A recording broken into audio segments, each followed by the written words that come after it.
Hello, my name is Yejun Hong. I'm a medical student in the University of Calgary, and our team is here today to explain the connections between ophthalmology and anesthesiology, specifically through anesthetic medications. Ophthalmology, uh, although it has its clinic hours, is a surgical specialty. Ophthalmologists go to the OR and perform surgeries on the eye, and there are many unique procedures and anesthetic medications geared for the eyes specifically. There are physiological responses specific to ophthalmology and anesthesiology, known as one of which is oculocardiac reflex. Any physical stimulus on the eyes can induce bradycardia and significantly overall impact a patient's vitals.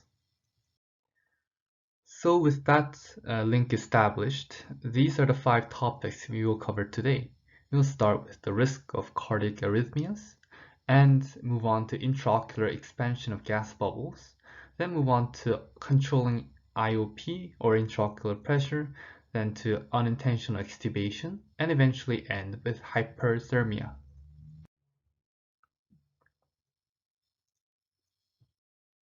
So first, why is the heart at risk when there's surgery involving the eyes?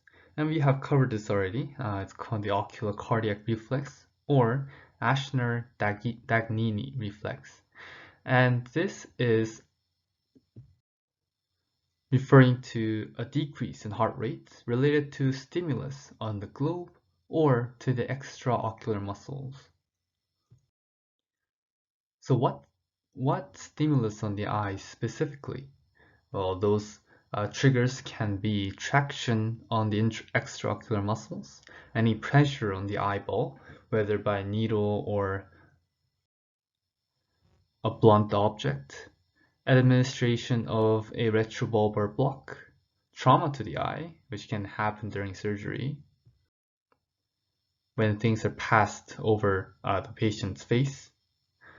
And the reflex is common in children undergoing strabismus surgery, as covered by another of our anesthesia episode. The reflex is possible because the vagus nerve connects the heart and the eyes. And post-operatively, this can induce nausea and emesis in patients that awake. So there's the bradycardia. Each of the larger squares is 0.2 seconds. So each of the smaller squares would be 0.04 seconds.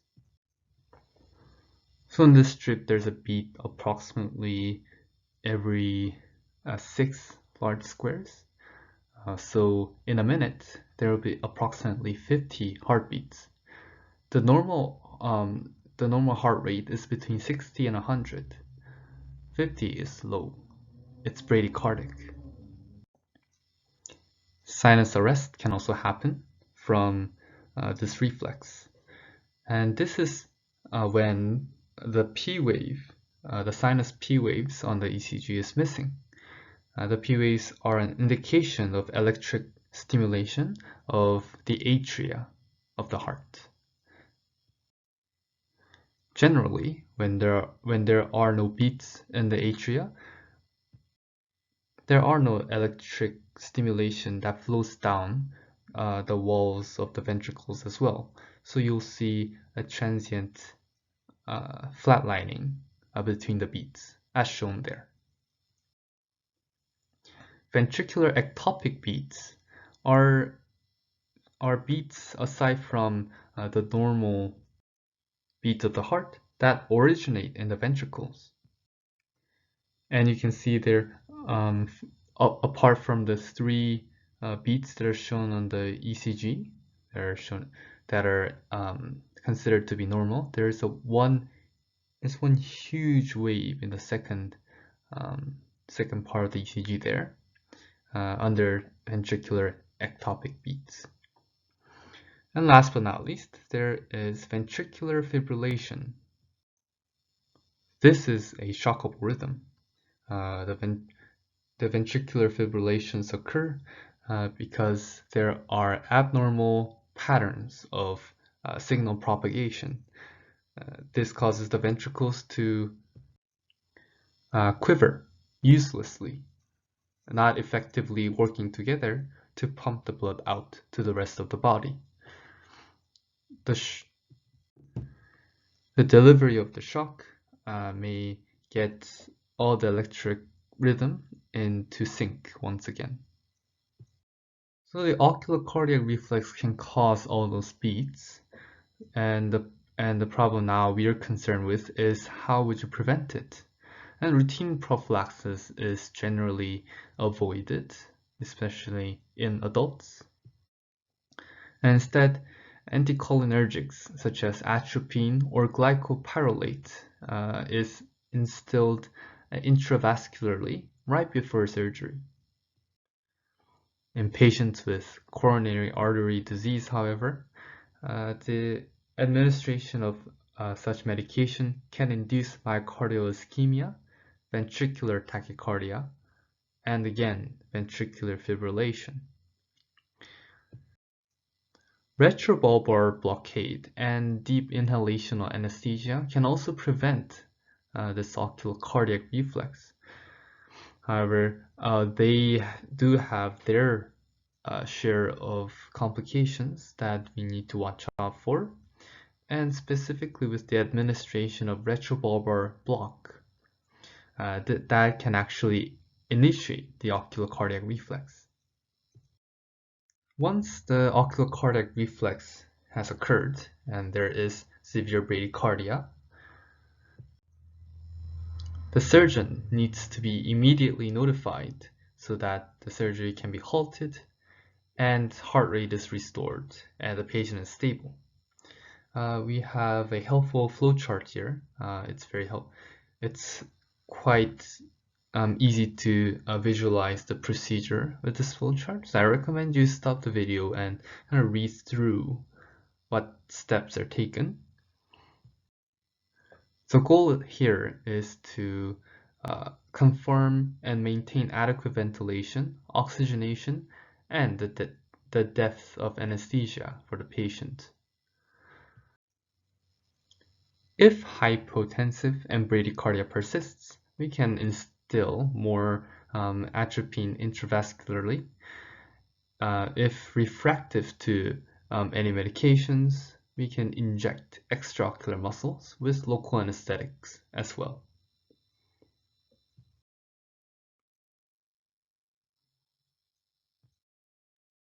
Why would we ever put anything into the eye, such as gas or liquid?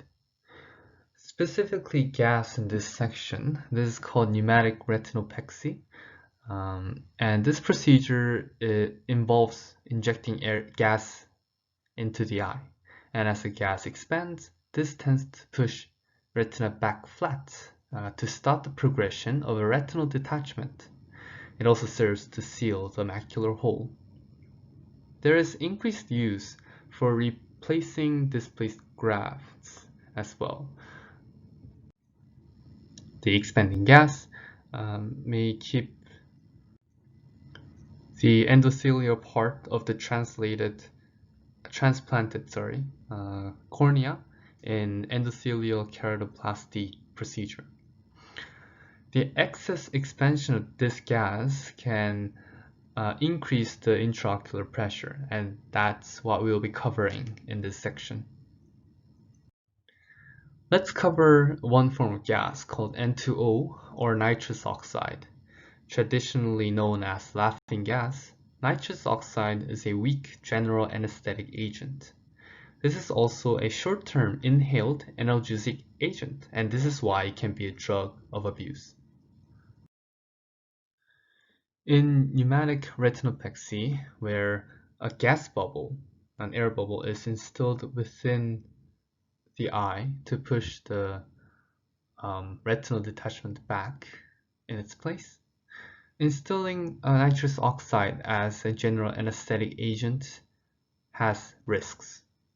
N2O is 35 times more soluble than nitrogen, which is a major component of air. So when nitrous oxide is administered through inhalation as an anesthetic, while the gas bubble is also injected in the eye, there will be a point at which these two gases are at close proximity. The N2O will be in the general circulation, while the nitrogen will be in the enclosed space of the eye. The nitrous oxide will diffuse into the gas bubble much more rapidly than the gas bubble can diffuse into the surrounding tissue. This is evident from the previous bullet point where it explains nitrous oxide is 35 times more soluble than nitrogen. So after the globe is closed and a completely enclosed space is established, the bubble will have more gas coming in than the gases that are diffusing into the surrounding anatomy. And the result is that the bubble will continue to expand, and thus the intraocular pressure will be elevated. The scale of the elevation is explained by this. 70% concentration of inhaled nitrous oxide will almost triple the size of the 1 milliliter bubble and also double the intraocular pressure within 30 minutes. To avoid such an emergent disaster, we can take some steps to mitigate that. The first of those steps is to discontinue nitrous oxide at least 15 minutes before you inject the air or sulfur hexafluoride, also gas, into the eye. Another method is to not use nitrous oxide in the first place as an anesthetic agent. And after the gas bubble is in place, the nitrous oxide administration should be avoided until the gas bubble is completely absorbed. This would be approximately 5 days after air injection and 10 days after sulfur hexafluoride injection.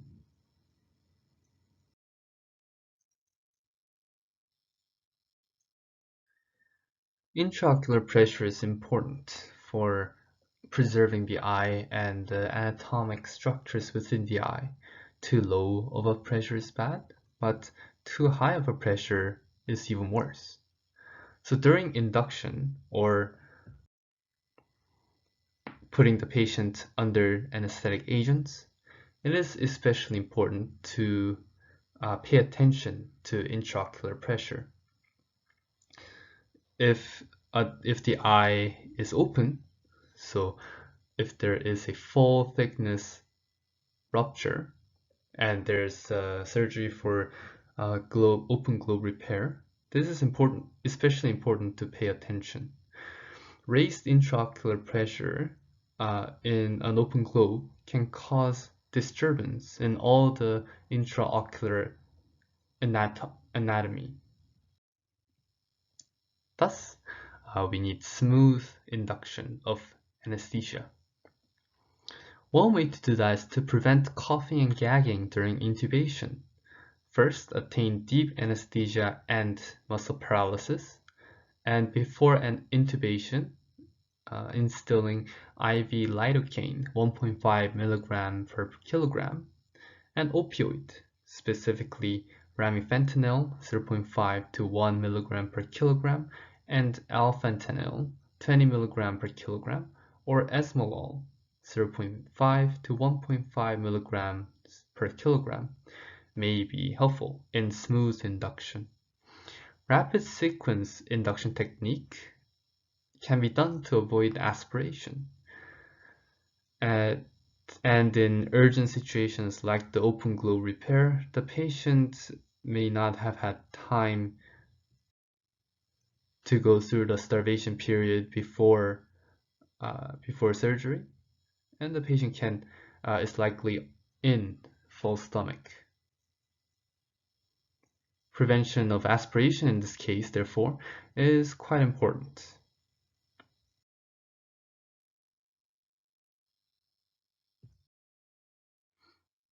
Eyes are located on the face, and on the face is also the airway. The surgeon in ophthalmic surgery would be working very close to the airway, and there are dangers of endotracheal tube kinking, which restricts the air from going in and out of the patient. And there can also be breathing circuit disconnection, as there are a lot of activities overhead. The last of the dangers and risks is unintentional extubation during surgery. To minimize the risk of extubation, we can use the oral RAE, ring Adair Elwin, endotracheal tube. This has a unique sharp angle to direct tubes away from the surgical field above the neck. That way, when the surgeon is working hard to preserve vision, they don't have to worry about hitting the tubes and accidentally extubating the patient. Still, even with the tube, and especially if there is no RAE tube, there needs to be a close monitor of pulse oximetry, capnograph, and EKG.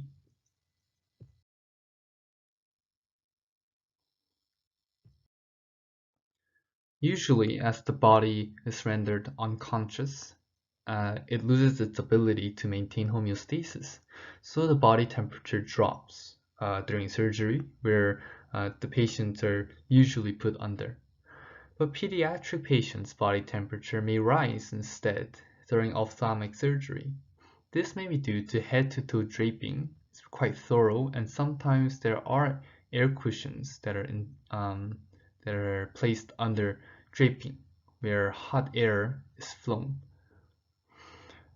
There is also minimal body surface exposure with a lot of blankets and thorough draping. This rise in temperature needs to be distinguished from malignant hyperthermia. For that, we can use end-tidal CO2 analysis. As shown in the graph on the right-hand side, the end-tidal CO2 will rise only for malignant hyperthermia. This is a summary slide of everything we talked about in this anesthetic medication presentation. And this is all the references that we've used to put together this presentation. Thank you for watching this video.